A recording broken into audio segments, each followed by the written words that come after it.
Welcome back to On This Date. On This Date is a channel where I will discuss past and present murders, disappearances, or anything true crime related.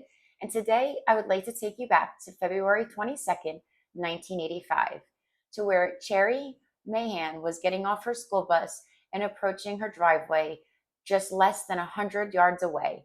And she was suddenly picked off this earth, and still to this day, 40 years later, there is no answers and no resolution into where Cherrie is. But before we begin, I want to talk about Cherrie Mahan and a little bit of her upbringing.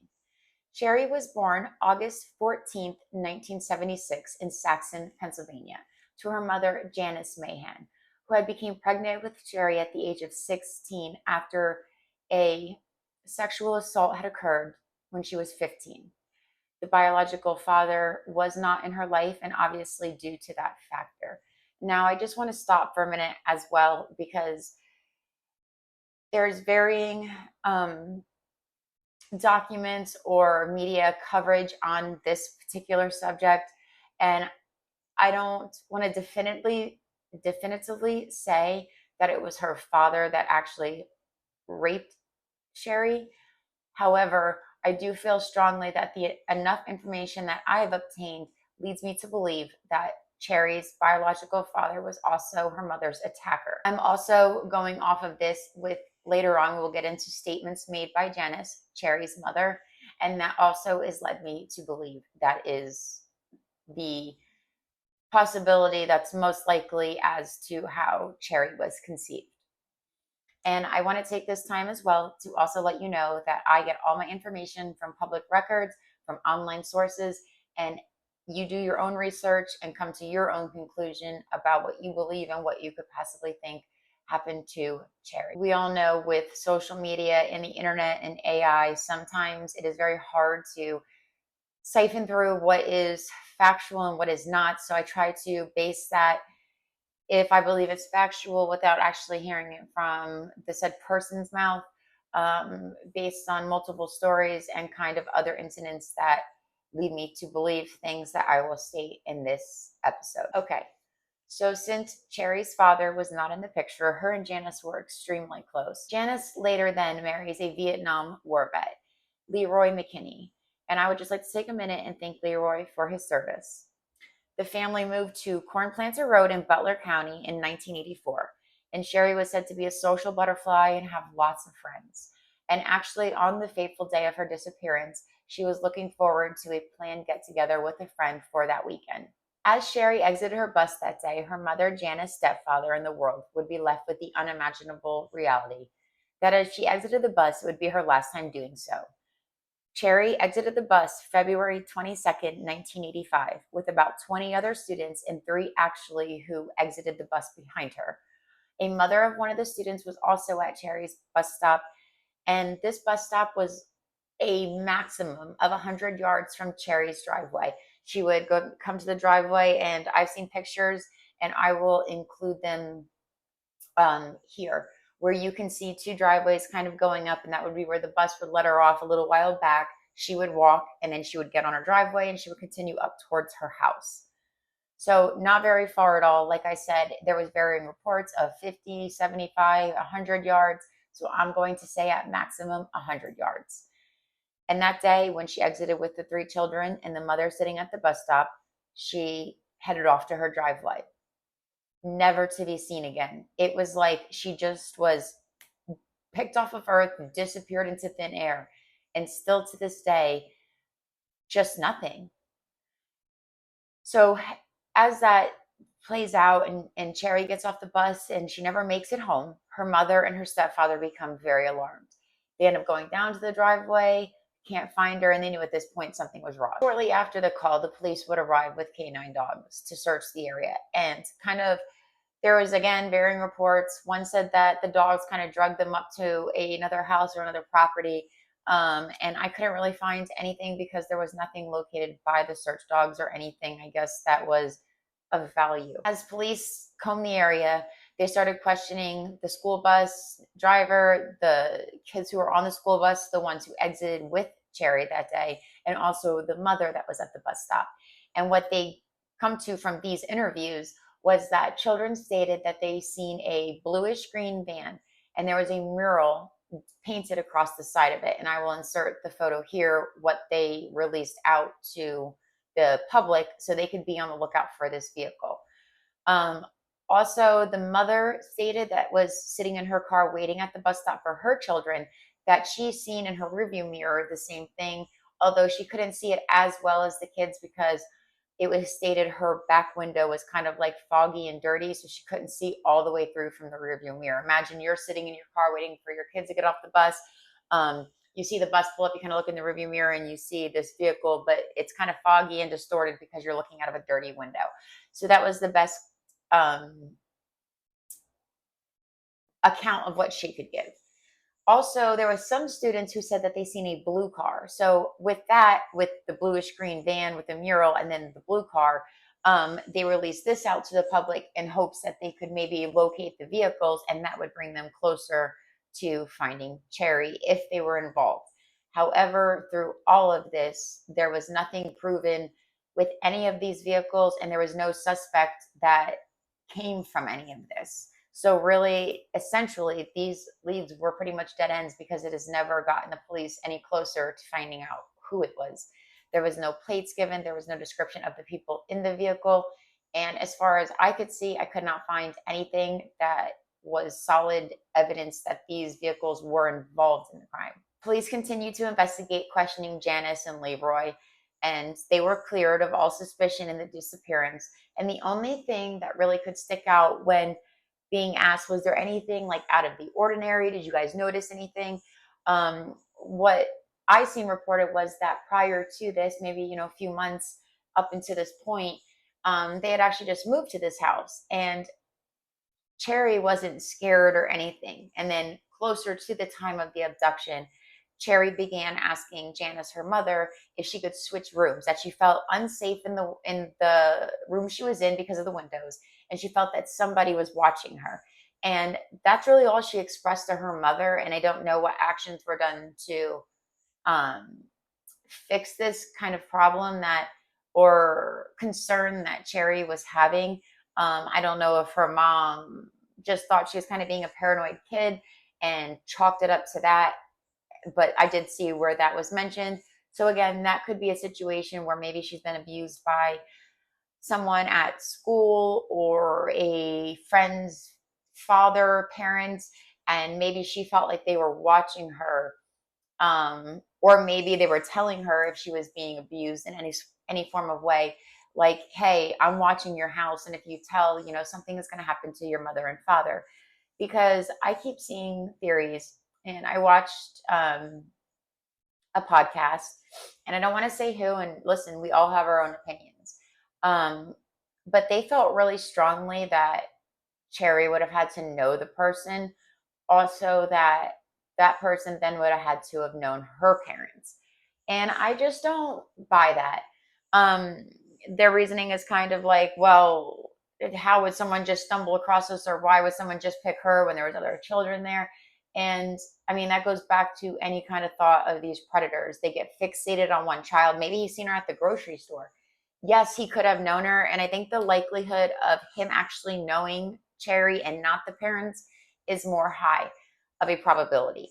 I think that someone was watching her, unless this was just driving along and then decided to do that. That's a pretty brazen crime to just be driving along, see a child get off and decide to do that. Sure, is it possible? Do we have absolute predators?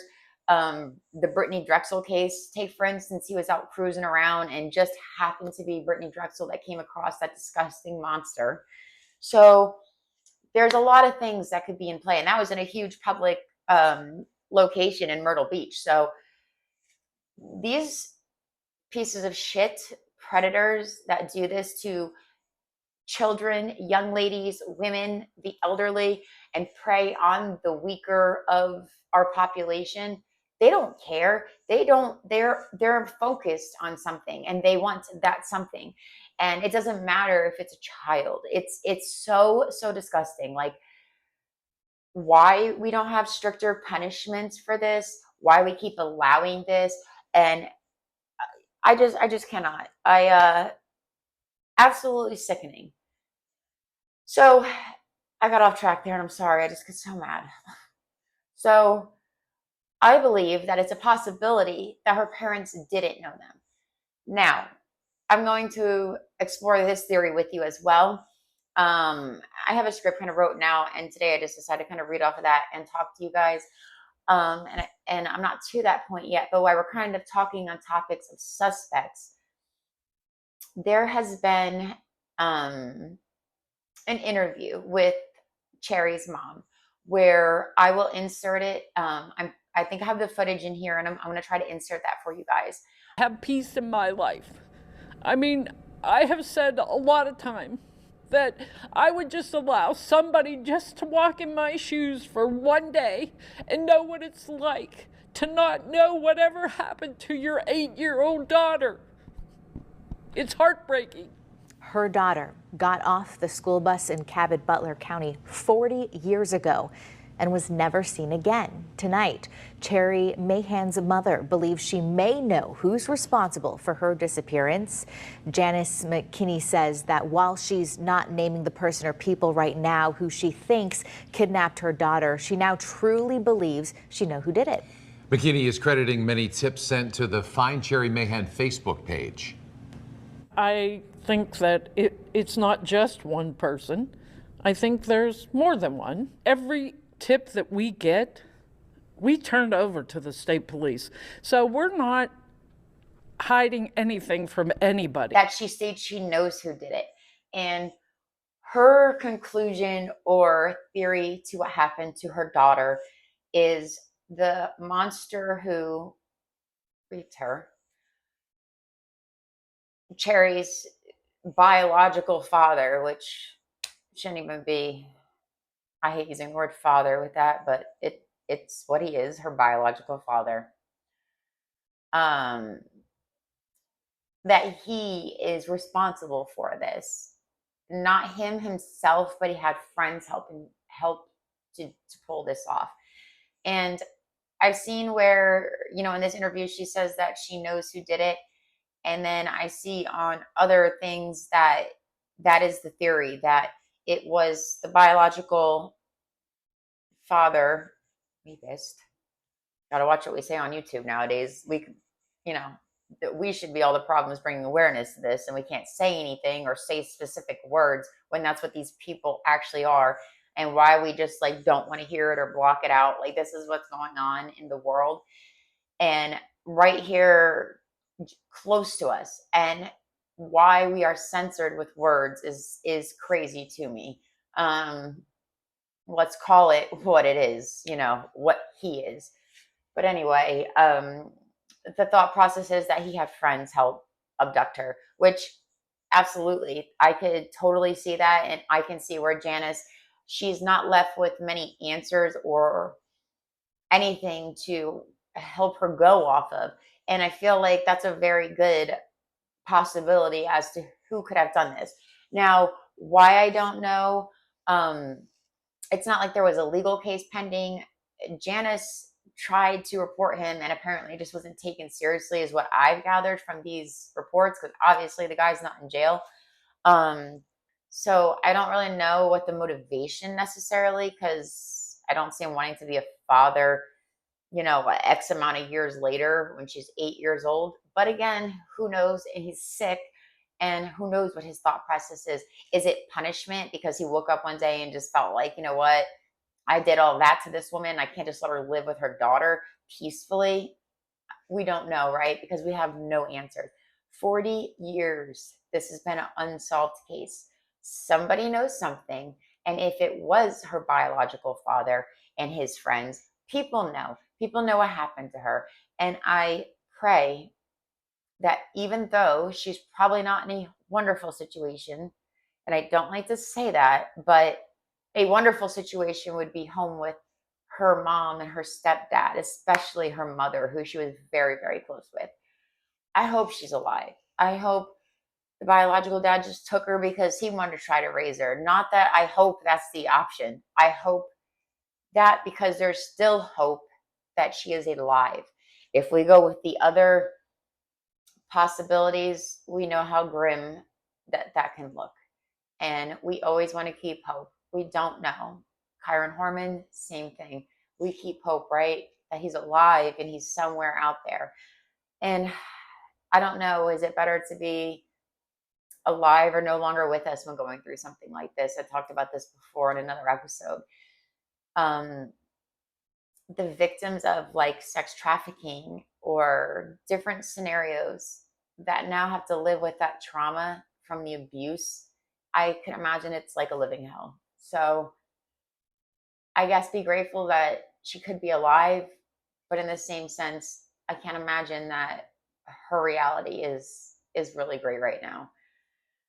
Again, maybe someone took her that just couldn't have a kid and is raising her perfect.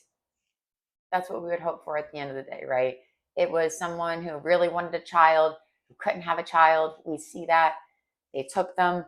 And I know it's not better than her being with her mother, but that would be a better situation than the other two alternatives or other possibilities, even from that. So, yeah, I don't know. It's heartbreaking. It makes me so upset, and I don't want to get emotional here, but it's an 8-year-old, and I also like the word MVP just keeps popping into my head, and that's because if you don't know or you don't really watch my channel, I did a little short the other day about the Tim Tebow Foundation, and this is to help the real MVPs of the world, and it's not the most valuable player. It is the most vulnerable persons. And this beautiful 8-year-old innocent little girl falls right into that. And that's where we're going to start with our series for the MVP series that I was talking about, that I want to start for the most vulnerable persons. And Cherrie is one of them. Cherrie is innocent. And again, at 8 years old, to just be getting off the bus, to be excited about going to spend the weekend with your friends, and then taken by some monster. I can't. It's something that you can't even imagine in your mind what this child is going through. Like, it is so upsetting that we have people like this on this earth, walking this earth, left to offend, reoffend, and strip her of her innocence. I just don't know what she thinks or what she, I mean, if she's alive and she goes to sleep every night, what is she going through? Or if she's no longer with us, what is her last moments on earth? Like, torture? I I I can't. I don't know how her mother does it. I don't know how any of these mothers do it. I mean, we have Desiree Horman that still to this day, 15 years later, gets up and fights, posts every day. And I'm sure the thoughts run wild in her brain.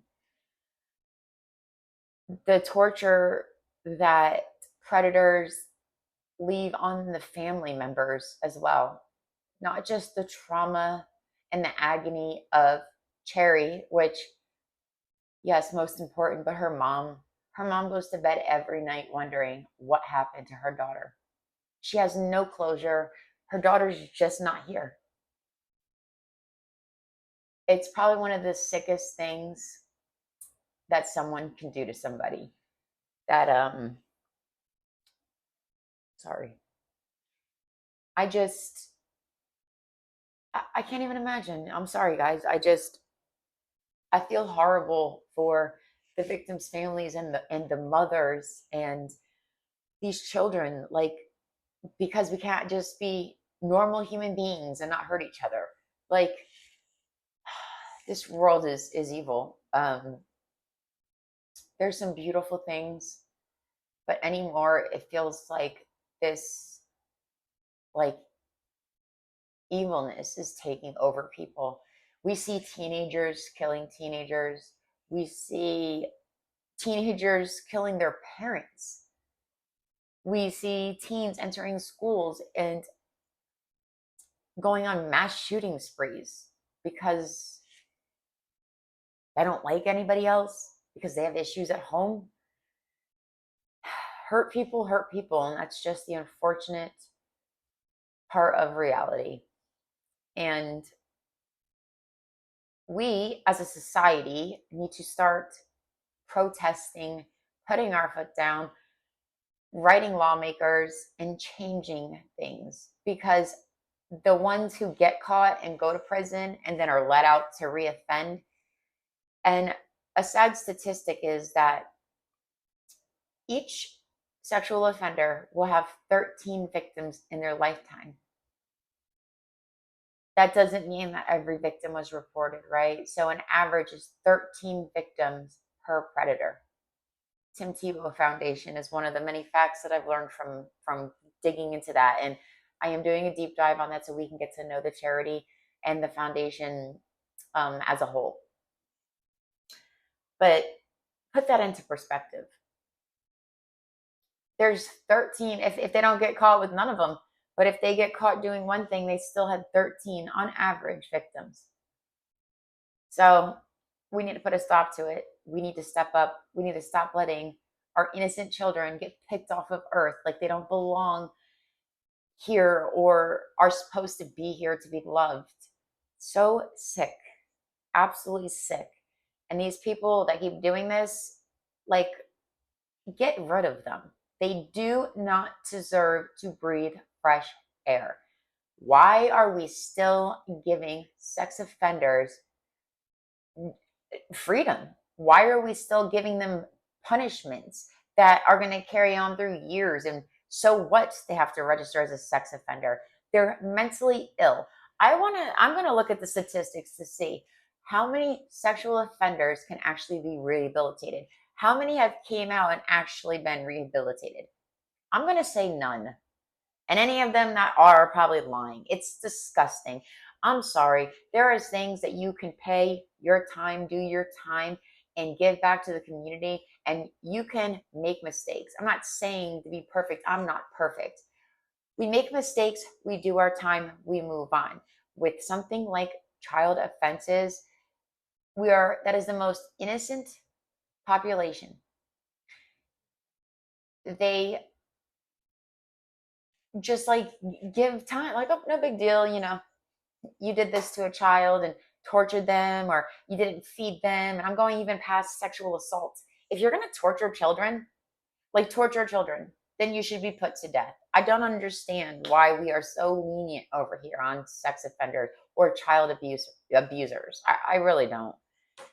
But I guess that's for another video, which I've turned half of this video now into that, and I apologize. But we have got to get louder about this. We have got to spread the word. We have got to see what we can do in our states, our communities, our court systems.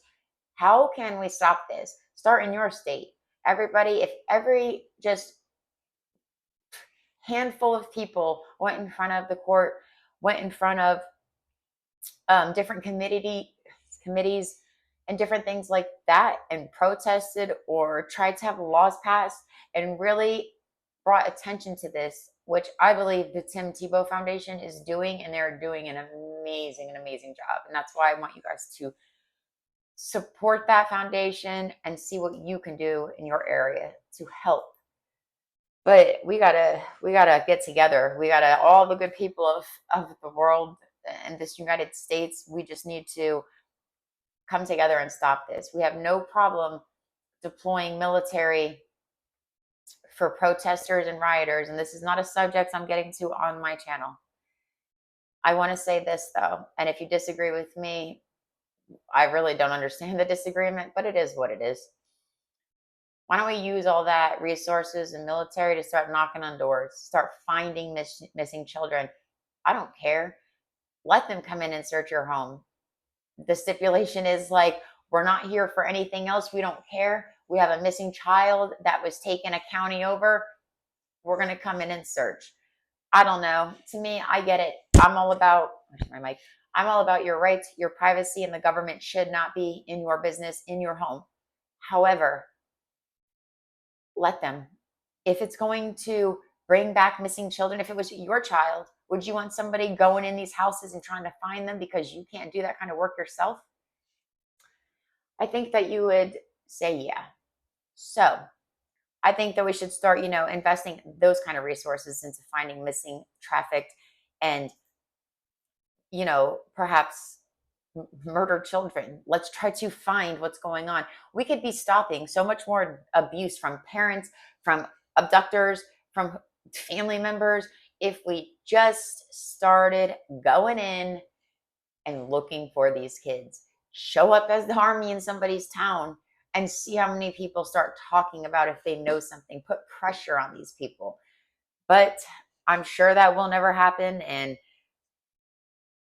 it's really unfortunate.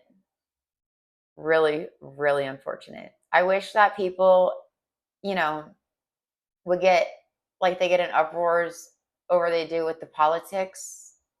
I wish they would get uproared or go out and protest in front of the courthouse for the missing children or for the sex offenders who we keep letting out.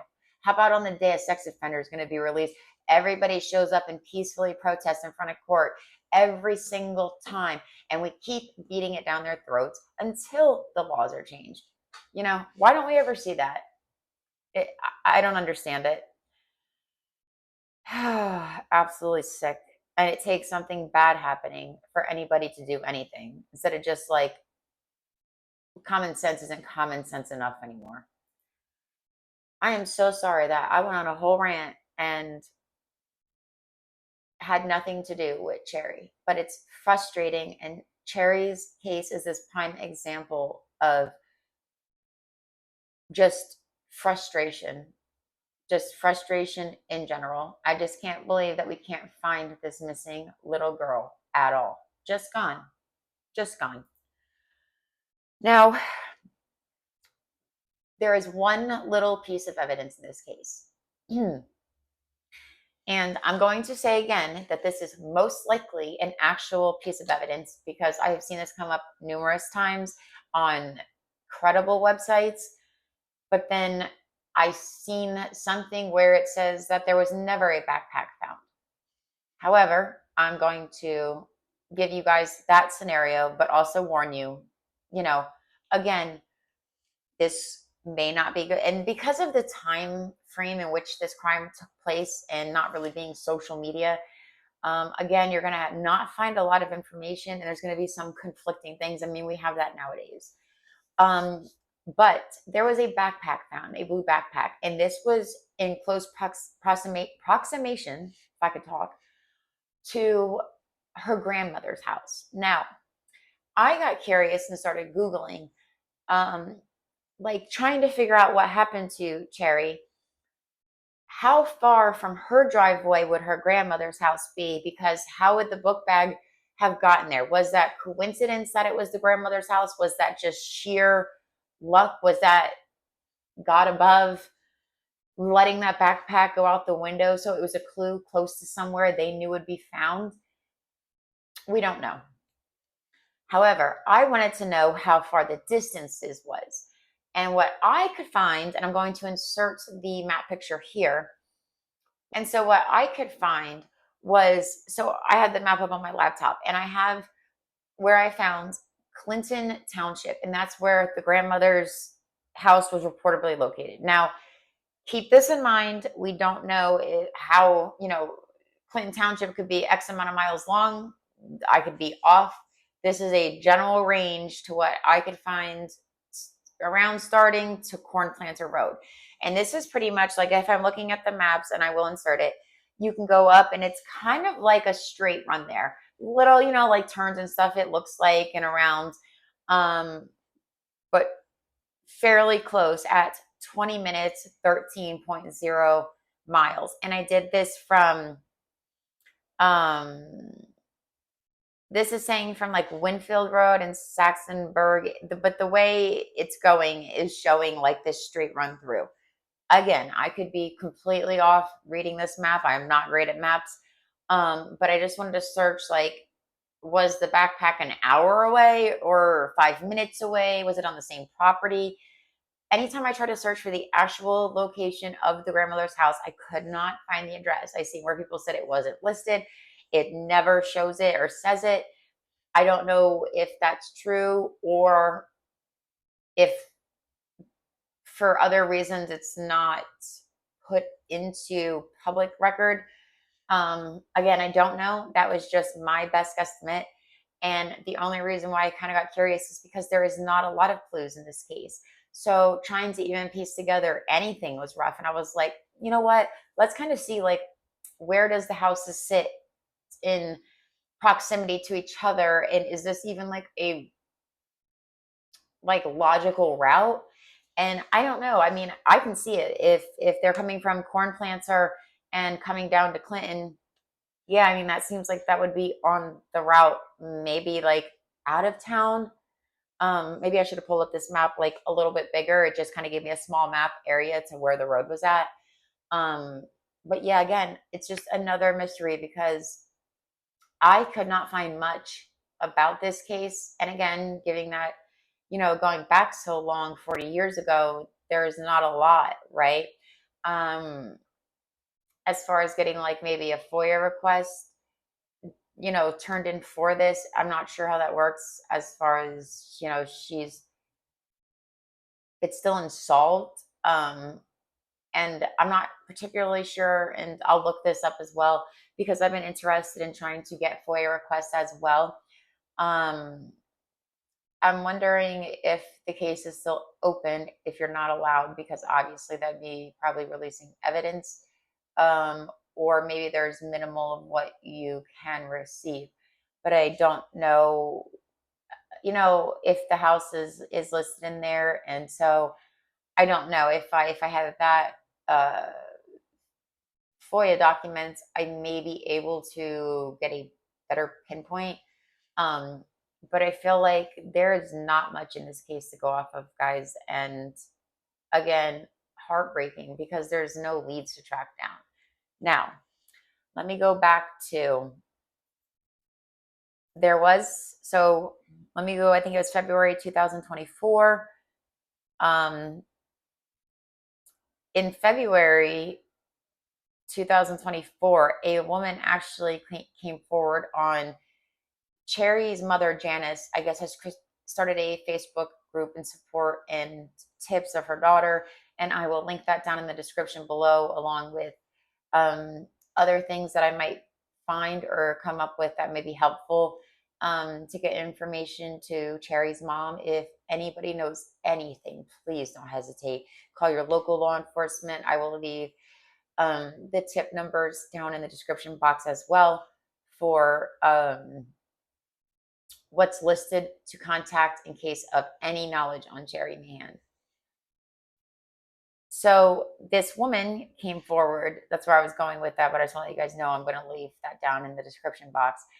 A woman initially, she came forward and was saying that she was actually Cherrie Mahan. And did we not just see this with the Madeleine McCann case, right? Was it Madeleine McCann? I believe so.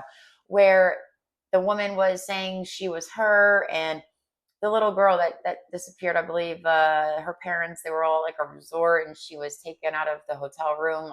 I'm thinking that I'm remembering all that. I consume a lot of true crime, and there is a lot of cases.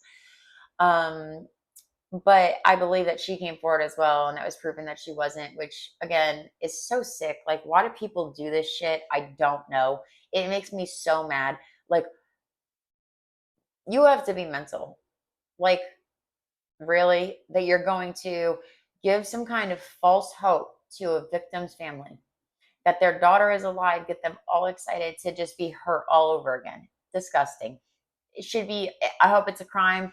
They should be charged with it. It's just fucking disgusting. I'm sorry about the language, but people that do this, or people that come forward with false tips or lies or narratives, or the psychics that come up with these off the wall shits and then tell these people this, like, stop freaking doing it. It's gross, and it's not doing anything. It's hindering the investigation, and you're just really a piece of crap at the end of the day. I mean, honestly, you did nothing of value, just lying.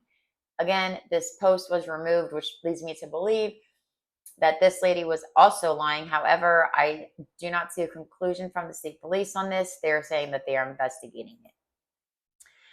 I also, there is a private investigator, Steve Ridge, that is now put on this case, and he is offering $100,000 in reward for someone who gives any information leading to her remains or her whereabouts.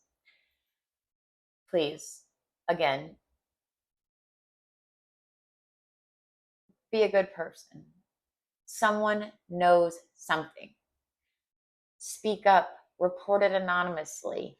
Give this mother closure. Let her bring her baby back home to her, or at least know and be able to have some sense of closure and not be just looking for her daughter day in and day out for the rest of her life. 40 years. 40 years. Someone has lived with the secret of what they have done to Cherrie. 40 years, her mother and her stepfather and everybody who loved her has looked for her. It's time. Like, it should have never happened, but we're here now. It's time. Speak up. Be the person that brings resolution, justice, and peace somewhat to this mother, stepfather, and to everybody who loved her. Absolutely sickening. Do the right thing. I find it really hard to believe that no one knows anything. We see it all the time. Someone knows something, someone told somebody, and hopefully whoever it is that knows something will come forward. Have the money be a motivation to you. What you want, $100,000? Make that your motivation. Any way that you can give this mother peace and closure. So yeah, guys, this one tragic and not much to go off of. I did this because the story needs told. The story needs awareness and recognition, and we keep telling these stories and hope that one day this video and the other videos that are done about her and every other victim we have will be seen by somebody, the right person that holds the answers. So thank you for watching, and please, in the links below, go support Cherries Mother Janice. I will link her Facebook. And also, if you know anything, down in that box will be the phone numbers. Have a good rest of your day. Thank you for watching. Like, subscribe, comment. Come check me out on my second channel, Counting Steps with Courtney, where I document my journey with my prosthetic leg and document things I do as being an amputee cancer survivor. And I have a good story time on there, I guess. Oh, it's a good story time because it wasn't a good time, but my medical journey, I suppose, but a good story time as far as getting to kind of know my situation. All right, guys. Again, have a good day and see you on the next one. Bye.